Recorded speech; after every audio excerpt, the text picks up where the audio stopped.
Bueno, como el pastor Wheeler, que tuve la oportunidad de conocer hace algunos días, puntualizó, veo que esta es una iglesia muy entusiasta, muy participativa, y quisiera pedirle a algún joven o alguna joven que me hiciera favor de pasar aquí conmigo tantito. Quiero que me ayude a leer un versículo de la Biblia. ¿Habrá algún joven, alguna joven que quiera ayudarme a leer un verso? Tengo aquí un Nuevo Testamento que es mi favorito, ahorita les voy a decir por qué.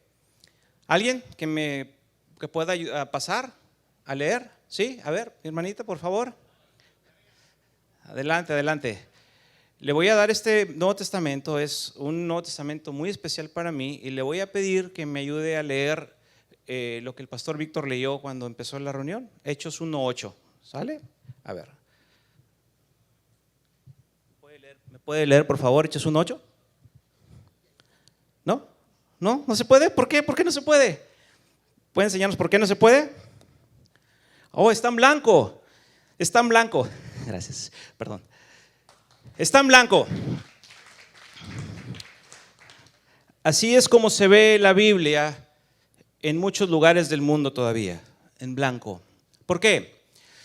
Existen cerca de 6,000 idiomas hablados en el mundo, y en 2,000 de ellos todavía no existe una porción de la Escritura en su idioma. Nosotros tenemos el privilegio de abrir nuestra Biblia, espero que todos los días, no solamente cada domingo, e inclusive tenemos varias traducciones de la misma al idioma español. Pero sabía que en el mundo, como lo mencioné, hay cerca de 2,000 idiomas que todavía no existe una porción de la Escritura. Y esto debería ser motivo de lanzar un reto a nosotros. ¿Qué podemos hacer para que eso cambie, para que eso sea distinto? Aquí, por ejemplo, en donde nosotros vivimos, imagínense que una persona se levanta en la mañana y quiere conocer de Cristo. Tuvo un sueño en la noche que le llevó a pensar: yo quiero conocer de Cristo, quiero que alguien me hable de Cristo. Y entonces sale a la calle y empieza a preguntarle a las personas que se encuentran: oye, ¿me pudieras hablar de Cristo? ¿Me pudieras hablar de Cristo? ¿Con cuántas personas creen que tuviera que hablar o preguntar para que encontrara a alguien que le hablara de Cristo? Muy posiblemente no más de 10, a lo mejor 5, ¿verdad? Pero saben que hay muchos lugares del mundo. El pastor Víctor comentaba acerca de Fronteras. Es una organización que efectivamente estamos enfocados, mi esposa y yo hemos colaborado ahí ya por cerca de 30 años, y estamos enfocados en llevar el evangelio a las personas de trasfondo musulmán, en los países que son de trasfondo musulmán. En un país de estos, si alguien tuviera un sueño en la noche pensando: quiero que alguien me hable de Cristo, que de una manera sobrenatural Dios le revelara, ¿sabe a cuántas personas le tuviera que preguntar para encontrar a uno que le hablara de Cristo? Cerca de 1,000,000 de personas. En el Valle de Texas no sé cuál sea la población, pero no creo que llegue más de 200, 300 mil personas posiblemente. Imagínense, en todo el Valle de Texas, ese musulmán tendría que hablarle o preguntarle a todos y cada uno de ellos, tocar todas las puertas, hablar con toda la población, y no encontraría uno, si esto fuera en un país musulmán, que le hablara de Cristo. Hay muchas cosas por hacer. La tarea todavía es amplia. Y ahora sí, en nuestras Biblias, que no están en blanco, ¿verdad que no? Hechos 1:8. Sígame con su vista. Sé que lo leímos, pero nos va a dar pie al tema de esta tarde. El tema de esta tarde, que en esta conferencia misionera los pastores determinaron a cubrir el día de hoy, se llama Misiones, la tarea de la Iglesia de Cristo. Eso es lo que estaremos compartiendo y meditando el día de hoy. Misiones, la tarea de la Iglesia de Cristo. Y vamos a Hechos 1:8 y lo leemos nuevamente. Dice de la siguiente forma: pero recibiréis poder cuando haya venido sobre vosotros el Espíritu Santo. Y entonces aquí el Señor, en estas últimas letras en rojo, Si ustedes observan en el libro de los Hechos, las Biblias que están marcadas en rojo con las palabras de Cristo, este verso es el último que está ahí en rojo, ¿verdad?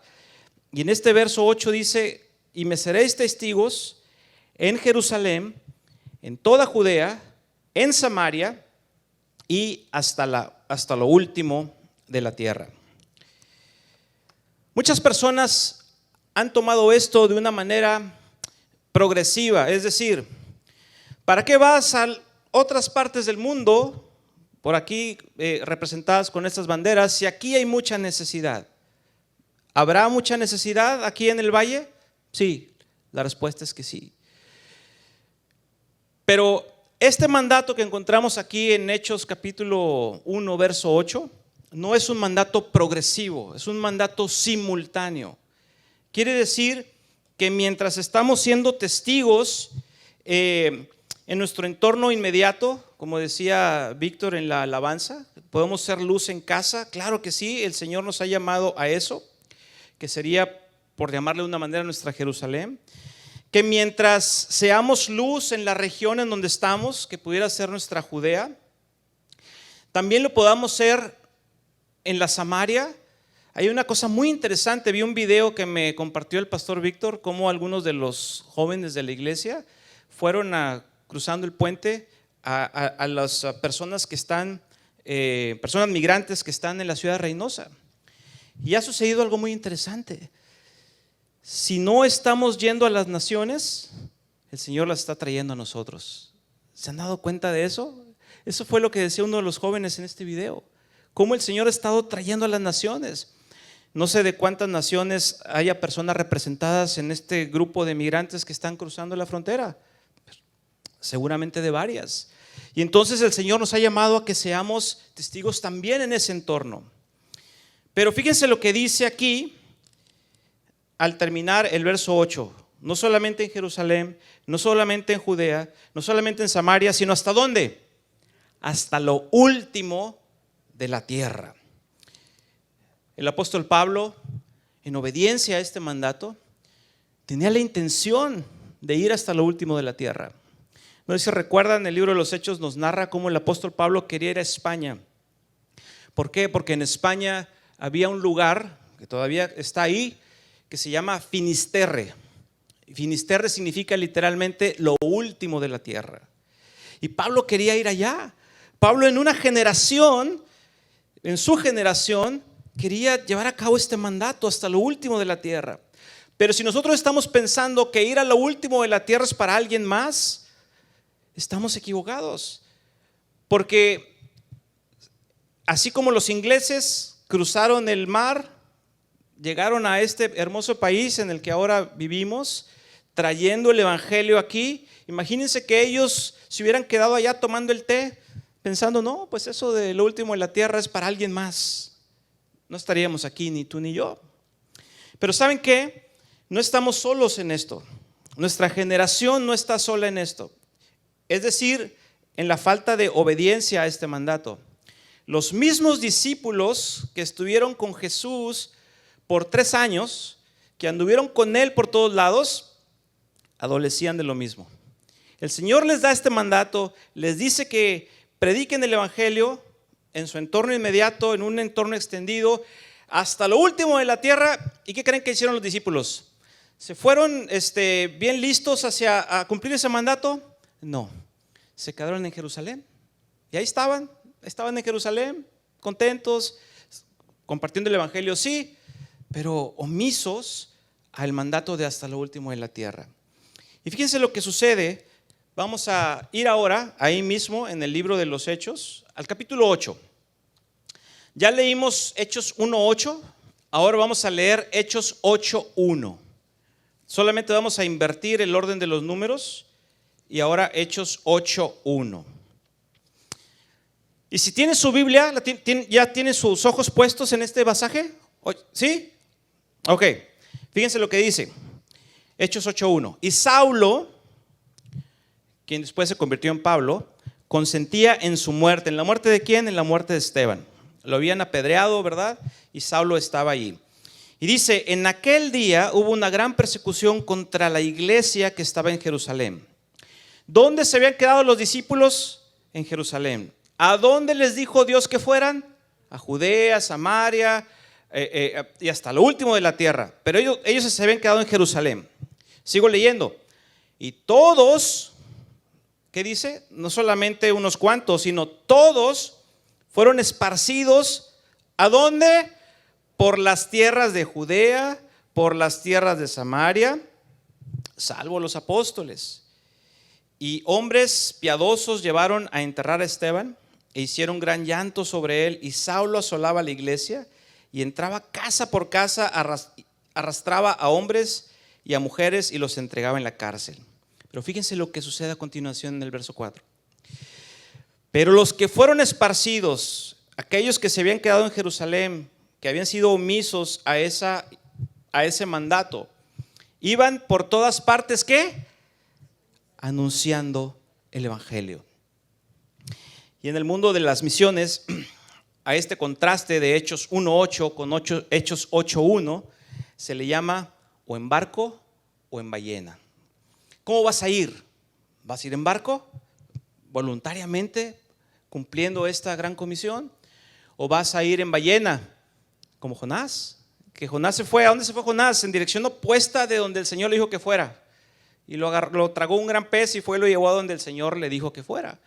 Estos discípulos, el Señor les había dicho, tienen que ir a Judea, Samaria, hasta el último de la tierra, pero ellos se quedaron muy contentos ahí en Jerusalén. Y viene esta gran persecución. Y fueron esparcidos. ¿A dónde? A donde el Señor les dijo que fuera. A Judea, a Samaria. Y por donde iban predicando el evangelio.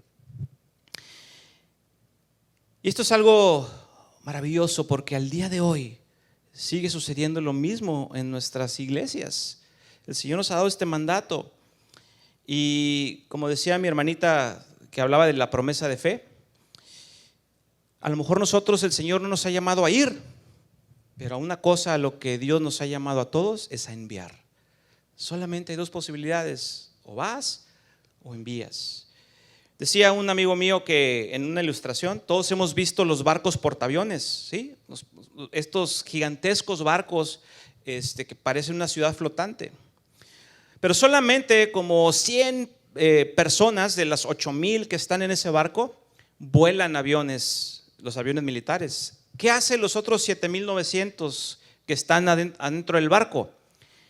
Están siendo ese apoyo que necesitan los pilotos para que los aviones vuelen, dándoles mantenimiento, navegando el barco, sirviendo los alimentos, haciendo reparaciones. Todo el mundo está trabajando en algo. No todos pueden volar un avión, ¿verdad que no? Solamente unos cuantos, pero todos los que están en el barco están llamados a trabajar para que esos aviones puedan volar. Sucede lo mismo en la obra misionera, exactamente lo mismo. Nadie podemos decir que no hay forma de participar. Ahorita más adelante vamos a ver algunos ejemplos. Le voy a pedir a mi esposa que me pase solamente los primeros dos, gracias, estos dos, gracias. Hace años, un equipo de Fronteras tuvo el privilegio de escuchar ese llamado y responder a él. Y detectaron un grupo humano que está en el Medio Oriente de más de 30 millones de personas. Imagínense ese número, 30 millones de personas. Que no tienen una nación propia, un territorio propio, están esparcidos entre varios países, que no tenían ni una sola iglesia sembrada en este pueblo. Obviamente la escritura no la tenían en su idioma. Y hubo un equipo latinoamericano que respondió a este llamado, de diferentes etnias, de diferentes nacionalidades en Latinoamérica. Se formó un equipo y fueron a este lugar, algunos de ellos con trasfondo médico, fue como pudieron llegar ahí, y empezaron a compartir el evangelio, empezaron a ser testigos. ¿En dónde? Hasta lo último de la tierra. El resultado de este trabajo después de años fue la traducción del Nuevo Testamento al idioma de este país. Y a diferencia, Le pido una disculpa a mi hermanita por la broma de tratar de que le diera en blanco, pero era importante para hacer un contraste. A diferencia de ese Nuevo Testamento que está en blanco, este no está en blanco. Está escrito en el idioma de este grupo humano. Y ahora, esta región del mundo tiene iglesia. Es una iglesia que el Señor ha multiplicado. Ya los pastores son locales de esas etnias y siguen predicando el evangelio, esparciendo el reino. Tienen ya la palabra de Dios en su idioma. Imagínense que estos latinoamericanos, estoy viendo aquí países de ellos, se hubieran quedado en su casa cuando hubo el llamado. ¿Qué hubiera pasado? El Nuevo Testamento de este grupo humano, de nuestros hermanos, por los cuales también murió Cristo, estaría vacío, estaría en blanco. Pero hay muchas más cosas para hacer. Y a mi esposa y a mí nos tocó ser parte de este proyecto. Y damos gracias a Dios por ello. Ahora ya está la Biblia completa. Esto fue hace algunos años. El pastor Víctor mencionaba que hemos tenido la oportunidad de viajar juntos. Y uno de esos viajes fue a la sierra de Oaxaca, a los Mixtecos, de un lugarcito que se llama Santa María, Michoacán. Y nos tocó ser parte de un proyecto muy interesante. Este es el libro de Génesis, traducido al idioma mixteco. Tampoco está en blanco. Y nos tocó ser parte de alguna forma de este proyecto. Y en este pueblito hubo una gran celebración ese día. Una gran celebración. Hicieron una fiesta, hubo un desfile. El alcalde de ahí del pueblito autorizó a que, como ellos no tienen casi material escrito en su idioma, autorizó que este libro se pudiera leer en las escuelas de este pueblito. Y entonces hubo esta desfile, ¿verdad? Y venían nuestros hermanos con unas canastas con el libro de Génesis ahí en las canastas, como si fuera un tesoro preciado, que lo es. Y venían llegando, ¿verdad? Llegaron a la iglesia y oramos con ellos. Y fue una gran celebración. Gracias a Dios por el corazón de esta iglesia, que con sus oraciones, con su trabajo, con conferencias como esta, con diferentes iniciativas que el Señor está poniendo en su corazón, estamos llevando a cabo este mandato que el Señor nos dio, de ser testigos en Jerusalén, en Judea, en Samaria, pero también hasta lo último de la tierra. Hay un episodio muy interesante que sucede en esta iglesia del Medio Oriente que les mencioné. Cuando se terminó de traducir el Nuevo Testamento, uno de los discípulos de esta iglesia, que ahora es uno de los pastores, le hizo esta pregunta al líder del equipo misionero que llegó ahí. Y le dijo: oye, quiero preguntarte algo. ¿Hace cuántos años tienen ustedes la Biblia en su idioma? Pues muchas de las Biblias que tenemos en nuestras manos fueron traducidas la traducción original hace más de 500 años, ¿de acuerdo? Casiodoro de Reina, Cipriano de Valera la tradujeron en 1490, si mal no recuerdo. Y entonces él le contesta a este discípulo, le dice: pues sí, unos 400, 500 años. ¿Y saben cuál fue algo que le preguntó al que era su pastor, fundador o sembrador de esta iglesia? Le hizo esta pregunta. Le dijo: si ustedes tienen su Biblia hace 400, 500 años, ¿por qué tardaron tanto en venir? Sí comprendemos esa pregunta. Si tú tenías Hechos 1:8 hace 400, 500 años, ¿por qué les tomó tanto tiempo en venir? Y hay lugares del mundo que todavía están en blanco. Hay lugares del mundo que no han escuchado el nombre de Jesús. Hay lugares del mundo que están esperando a alguien que venga, alguien que les hable, alguien que les diga, ¿verdad? Lo que dice Romanos 10:13. Vayan su Biblia a Romanos. Sería muy difícil en una predicación abarcar todo el Nuevo Testamento, pero vamos a agarrar algunos pasajes que nos van a hablar acerca de este tema. Vaya a Romanos 10:13, ahí en su Biblia, está adelantito, Romanos 10:13. Dice de la siguiente manera: porque todo aquel que invocare el nombre del Señor, ¿qué dice?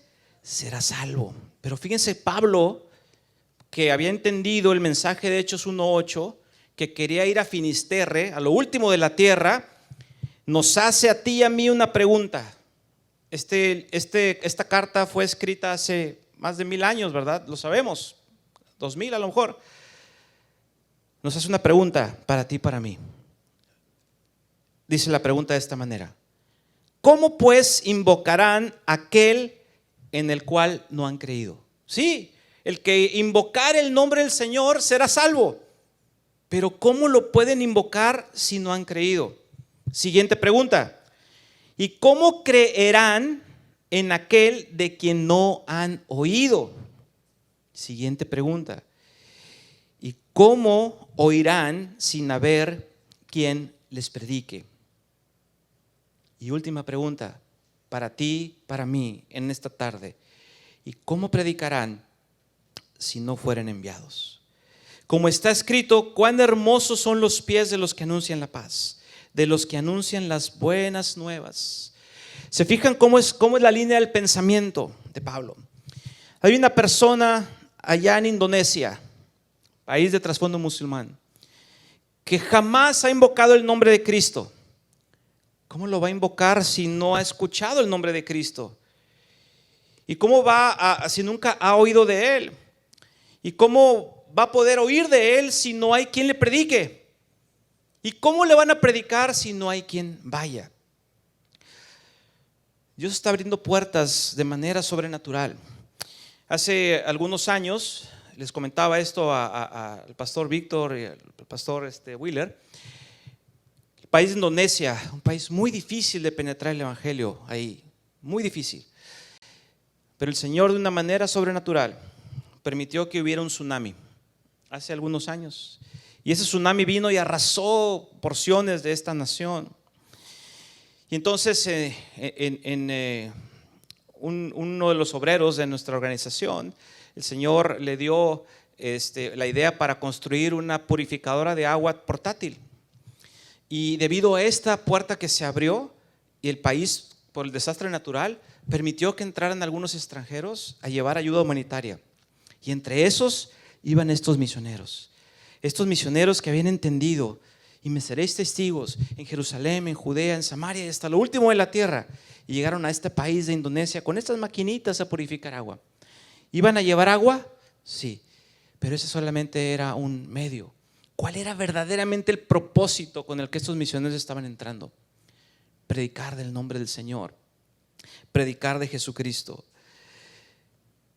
y que la luz de Cristo alumbrara en todos aquellos lugares del mundo por los cuales también su sangre fue derramada y donde su nombre no es conocido. ¿Por qué? Porque no hay quien les predique. Pero nosotros podemos hacer algo distinto para que eso cambie. Tú pudieras pensar como esta persona que en su corazón el Señor puso a hacer cupcakes para poder reunir fondos para la obra misionera. Pudiéramos pensar qué tanta diferencia puede hacer eso. Con esos fondos se imprimió este libro de Génesis. Con fondos como esos se imprimió este Nuevo Testamento. Claro que no hay nada pequeño. Para Dios no hay imposible. Si Dios puede convertir 2 pececitos y unos cuantos panecitos, como lo hizo en ese milagro de la multiplicación, en multiplicar esos recursos de una manera formidable. Acompáñame, seguimos en el libro de los Hechos, capítulo 17. Hechos 17. Y lo que vamos a leer a continuación nos va a seguir taladrando el corazón, como estas preguntas que hizo este varón: ¿por qué tardaron tanto en venir? O como estas preguntas que hacía Pablo: pues ¿cómo van a conocer de Dios si no hay quien les predique? Hechos 17, 16. Les voy a leer algo, síganme con su vista. ¿Ya lo tenemos? Hechos 17, 16, ¿sí? Ok. Dice de la siguiente manera. Dice: mientras Pablo los esperaba en Atenas, su espíritu se enardecía viendo la ciudad entregada a idolatría. Así que discutía en la sinagoga con los judíos y piadosos, y en la plaza cada día con los que concurrían. Y algunos filósofos de los epicúreos y de los estoicos disputaban con él, y unos decían: ¿qué querrá decir este palabrero? Y otros: parece que es predicador de nuevos dioses. porque les predicaba el evangelio de Jesús y de la resurrección. Y tomándole le trajeron al Areópago diciendo: ¿podremos saber qué es esta nueva enseñanza de que hablas? Pues a nuestros oídos traes a nuestros oídos cosas extrañas. Queremos pues saber qué quiere decir esto. Imagínense, Pablo estaba en Atenas, una ciudad completamente idólatra, y él llegó ahí predicando de Jesús. ¿Qué fue a hacer? Y me seréis testigos en Jerusalén, Judea, Samaria, hasta lo último en la tierra. Y llegó a Atenas a predicar de Jesús. Y entonces dice: queremos pues saber qué quiere decir esto, verso 21. Porque todos los atenienses y los extranjeros residentes allí en ninguna otra cosa interesaban, sino en decir o en oír algo nuevo.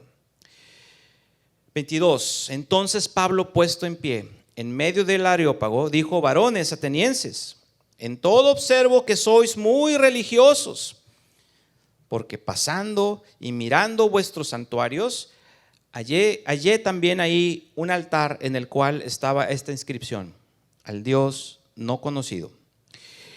¿Está en mayúsculas?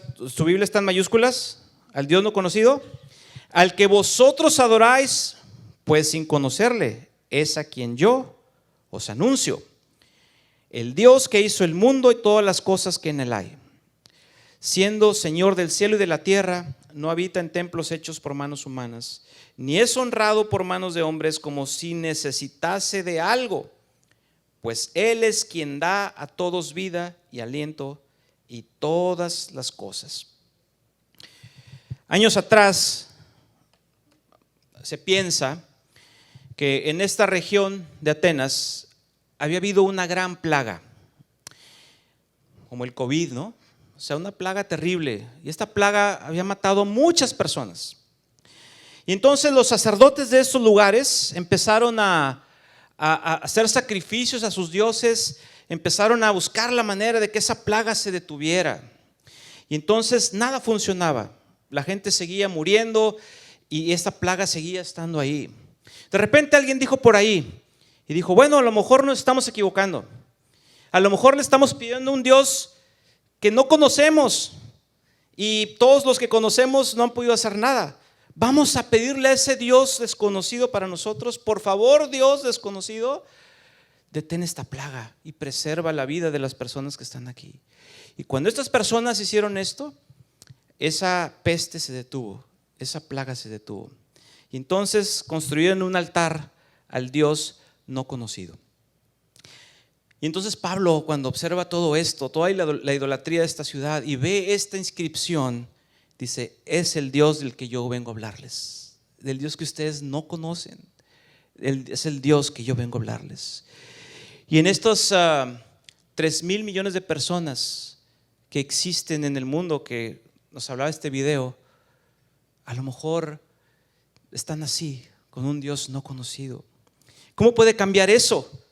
¿Cómo puede cambiar para que, como lo hacemos tú y yo, lo hicimos tú y yo hoy, puedan alabar y glorificar el nombre de Dios? La única manera es yendo, enviando, orando, intercediendo, haciendo algo al respecto.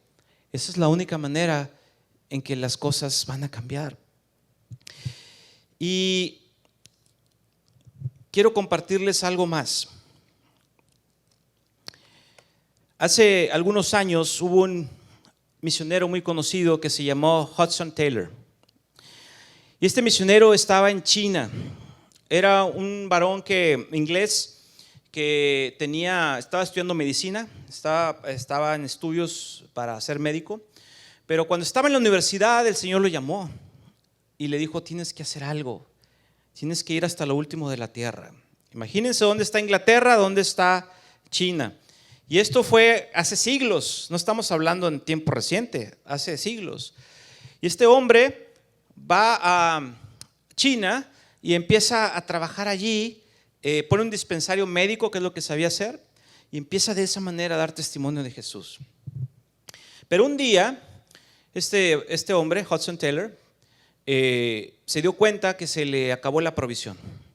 Se le acabaron las medicinas, se le acabaron los materiales de curación, y ese dispensario médico estaba a punto de cerrar, pues no tenía manera de continuar. Y entonces él empezó a orar, Señor, yo sé que tú me trajiste aquí y estamos haciendo aquí tu obra y estamos por medio de esta forma dando a conocer el evangelio, dando a conocer tu nombre entre este pueblo en China. Y se fue a dormir pensando, bueno, pues está el asunto en manos de Dios. Al día siguiente, esto estoy hablando que sucedió hace más de 100 años, ¿verdad? O sea, hace un buen de tiempo. Llegó una persona a la casa de Hudson Taylor, toca la puerta y era un varón y traía un telegrama. En aquel entonces era lo que se manejaba.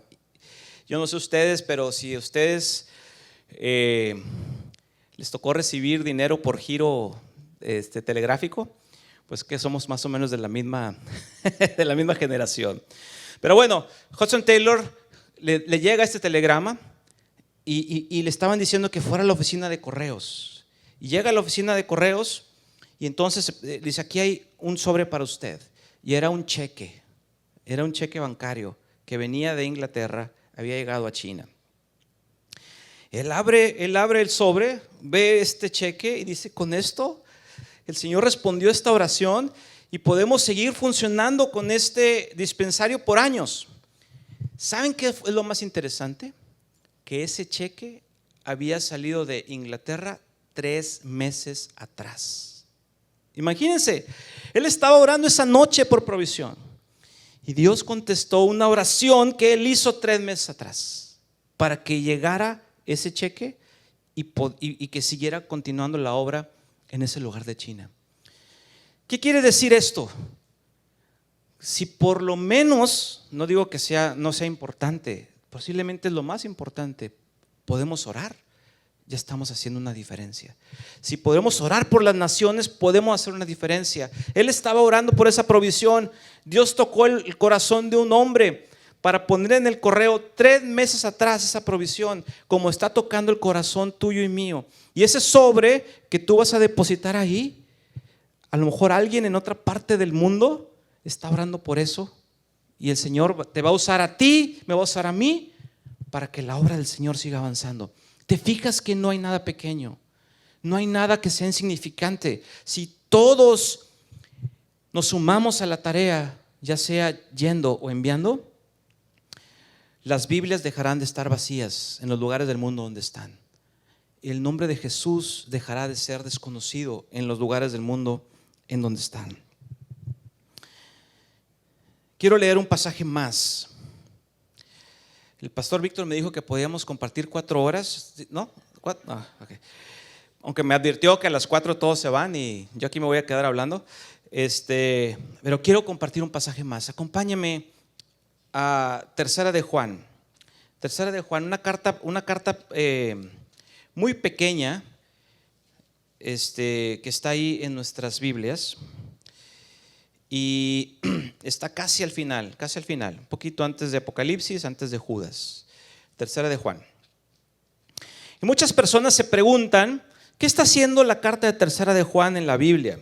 Una carta que pues, nada más tiene un capítulo, una carta muy, muy pequeñita.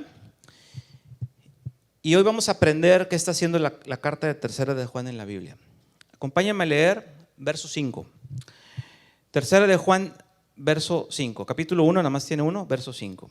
Y dice de la siguiente manera: Amado, fielmente te conduces cuando prestas algún servicio a los hermanos, especialmente a los conocidos. ¿Especialmente a quién? A los desconocidos, ¿verdad? Los cuales han dado ante la iglesia testimonio de tu amor, y harás bien en encaminarlos como es digno de su servicio. ¿Encaminarlos a quién? A Dios. ¿Para qué? Para que continúen su viaje. Porque ellos salieron por amor del nombre de Él, sin aceptar nada de los gentiles. Nosotros pues debemos acoger a tales personas para que cooperemos con la verdad. ¿Qué significa este pasaje? Lo que le estaba diciendo el apóstol Juan a este varón Gallo, a quien está dirigida esta carta, le está diciendo, mira, todas esas personas que tú no conoces, pero que salieron en obediencia al mandamiento de Dios de ir a predicar el evangelio, haces bien cuando los encaminas. Y cuando los encaminas no quiere decir que los agarre de la mano y los acompañe, ¿verdad? Cuando los encamina, quiere decir cuando los apoyas financieramente, cuando los envías, cuando su viaje, cuando su ministerio es soportado, ¿sería la palabra? No, eso ya está más como en inglés. Es apoyado por ti, Gallo, por ti, Río Grande Bible Church. Y bien haces cuando encaminas a esos obreros. Gracias a Dios, porque porque Dios ha puesto en el corazón de esta iglesia encaminar a estos obreros que todavía para ustedes son desconocidos, que todavía no los conocen, pero que Dios va a usar. ¿Para qué? Para que continúen su viaje. ¿Para qué? Para que den testimonio. Y entonces nos dice a ti y a mí, haremos bien de dar este servicio. ¿Para qué está escrita entonces Tercera de Juan? Para animarnos todavía más a ti y a mí a hacer lo que ya esta preciosa iglesia está haciendo, que no es algo menor. Fronteras Iberoamérica, una de las iniciativas que tenemos, lo hacemos cada año, se llama 30 días de oración por el mundo musulmán. Los musulmanes tienen un mes que le llaman el mes de Ramadán, en el cual ayunan por un mes, todo el día ayunan en el día y comen en la noche. Este mes regularmente cae entre el mes de abril, el mes de mayo, a veces parte de marzo. Y es un material que está disponible gratis en la página de internet fronterasiberoamerica.org. Si ustedes se acuerdan, este próximo año que venga, ahí hay una guía de oración de 30 días y cada día se ora por una etnia distinta. Y en esa guía viene cómo se llama la etnia, viene un trasfondo de esa etnia, viene peticiones específicas sobre esa etnia. Si todos nosotros nos sumáramos en oración, ¿creen que Dios haría algo? Claro que sí, porque Él nos llamó a que oremos, que intercedamos. Y yo creo que si nosotros oramos, que si nosotros damos, ya estamos siendo parte de la obra misionera. Oye, ¿me estás diciendo que yo soy misionero por dar y orar? Sí, claro que sí. No todos hemos sido llamados a ir a otras partes del mundo, pero todos sin excepción hemos sido llamados a orar, a interceder, a dar, a enviar. Definitivamente que sí. Y el mundo ha cambiado. Muchos de nosotros, de las personas representadas por estas banderas, si fuéramos a lugares del Medio Oriente, pasaríamos como uno de ellos. Pasaríamos como un jordano, pasaríamos como un árabe, pasaríamos como un palestino, un libanés. Muchos de nosotros podríamos mezclarnos fácilmente entre ellos. Nuestra cultura es bastante parecida. Comentaba con el pastor Víctor y el pastor Wheeler, no sé si nosotros recordamos, pero los árabes estuvieron en España 400 años antes de que los españoles vinieran a América. Y mucha de nuestra cultura tiene esa influencia. Por eso muchos de nuestros equipos, cuando llegan a estos países, son muy efectivos. ¿Por qué? Porque se sienten inmediatamente parte de la cultura y el mundo ha cambiado. Y el Señor ahora está levantando latinos, está levantando africanos, está levantando coreanos, está levantando personas de países, entre comillas, subdesarrollados, para que vayamos a cumplir la gran comisión. Y el Señor nos está llamando a eso. Y quiero terminar con un último pasaje. Sigamos, hemos hecho un pequeño recorrido a través de la Biblia, del Nuevo Testamento. Vamos a Apocalipsis 5.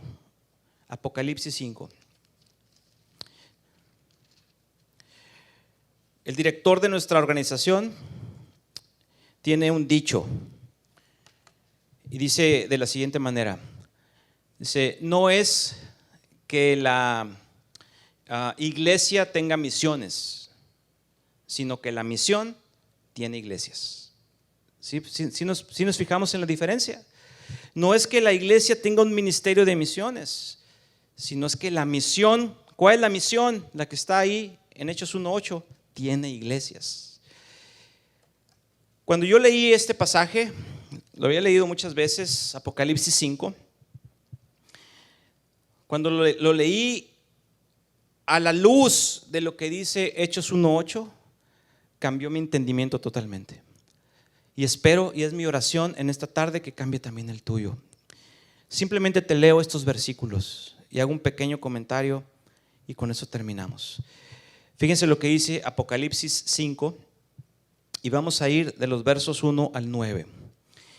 Dice: y vi en la mano derecha del que estaba sentado en el trono un libro escrito por dentro y por fuera, sellado con 7 sellos. Y vi a un ángel fuerte que pregonaba a gran voz: ¿quién es digno de abrir el libro y desatar sus sellos? Otra pregunta para nosotros: ¿a quién es digno? Y ninguno, ni en el cielo, ni en la tierra, ni debajo de la tierra, podía abrir el libro, ni aún mirarlo. Y escribe el apóstol Juan: y yo lloraba mucho, porque no se había hallado a ninguno digno de abrir el libro, ni de leerlo, ni de mirarlo. Y uno de los ancianos me dijo: no llores, he aquí que el león de la tribu de Judá, la raíz de David, ha vencido para abrir el libro y desatar sus 7 sellos. Verso 6. Y miré y vi que en medio del trono y de los 4 seres vivientes y en medio de los ancianos estaba en pie un cordero como inmolado, que tenía 7 cuernos y 7 ojos, los cuales son los 7 espíritus de Dios enviados ¿por dónde? Por toda la tierra, por toda la tierra. Y vino y tomó el libro de la mano derecha del que estaba sentado en el trono. Y cuando hubo tomado el libro, los 4 seres vivientes y los 24 ancianos se postraron delante del Cordero. Aquí no hay duda de quién está hablando. Está hablando de Cristo. Todos tenían arpas y copas de oro llenas de incienso, que son las oraciones ¿de quién? De Río Grande Bible Church. Las oraciones de esta iglesia intercediendo por las naciones. Verso 9.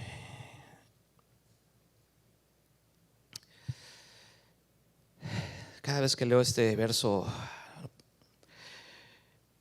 no puedo evitar en pensar en muchas cosas. Y dice de la siguiente manera: y cantaban un nuevo cántico diciendo: digno eres de tomar el libro y de abrir sus sellos, porque tú fuiste inmolado y con tu sangre nos has redimido para Dios. ¿De dónde? De todo linaje y lengua y pueblo y nación. Cuando nosotros leemos este pasaje a la luz de Hechos 1:8, de este mandamiento, adquiere una dimensión distinta. ¿Por qué? ¿De qué se trata esto? ¿Cuál es el motivo final de la misión? Que Cristo reciba la adoración de la cual es digno en todas las naciones. ¿Comprendes, hermano? No es en sí que las personas sean salvas, es una añadidura. No es en sí que las personas viven una vida mejor, que gracias a Dios cuando caminamos en su palabra puede ser. Es una cosa mucho más arriba de eso, superior a eso. Cuando el nombre de Jesús no es conocido en los países, en las naciones, en las etnias, Él no recibe la gloria de la cual Él es digno. Él no recibe la alabanza de la cual Él es digno. Y cuando alguien dice: ¿para qué vas al otro lado del mundo? Aquí hay mucha necesidad. Lo que en realidad esa persona está diciendo: Cristo no es digno de recibir adoración en esa parte del mundo. Aquí sí, pero en el resto del mundo no es digno. Eso es en realidad lo que una persona está diciendo cuando de una manera, como los apóstoles también, se queda solamente en Jerusalén y a los demás pues que se los coma un león. Eso es en realidad lo que está pasando. Al día de hoy, no sé si has pensado en esto, a las 2:30 de la tarde empezaron mis hermanos a tocar en el grupo de alabanza, pero en otras partes del mundo también hubo una reunión parecida a esta, Acuérdense que estamos en una zona horaria y el mundo está dividido en 24 zonas horarias. Y por allá en algún lugar en el Pacífico a lo mejor comenzó el domingo el concierto de adoración y se fue moviendo por algunos lugares de Asia, luego pasó por Europa, luego llegó al este de Estados Unidos. Estamos aquí y si lo piensas, más adelante va a seguir el concierto de adoración en California, en Alaska y por todas esas partes. Pero todavía hay muchos lugares del mundo en donde no tienen una reunión como esta, donde no alaban el nombre de Jesús. ¿Tú piensas que Jesús es digno de adoración? ¿Sí? ¿Quién piensa que Jesús es digno de adoración? Jesús es digno de adoración y a Él le pertenece la gloria, la honra, el imperio. Él es digno de adoración. Pero ¿cómo le adorarán en lugares del mundo donde no le conocen? Dios quiera que tú y yo podamos ser obedientes a este mandato, que podamos dar, que podamos orar y a lo mejor, ¿por qué no? El Señor está llamando para que algunos de esta preciosa iglesia puedan también ir. Dios les bendiga en esta tarde.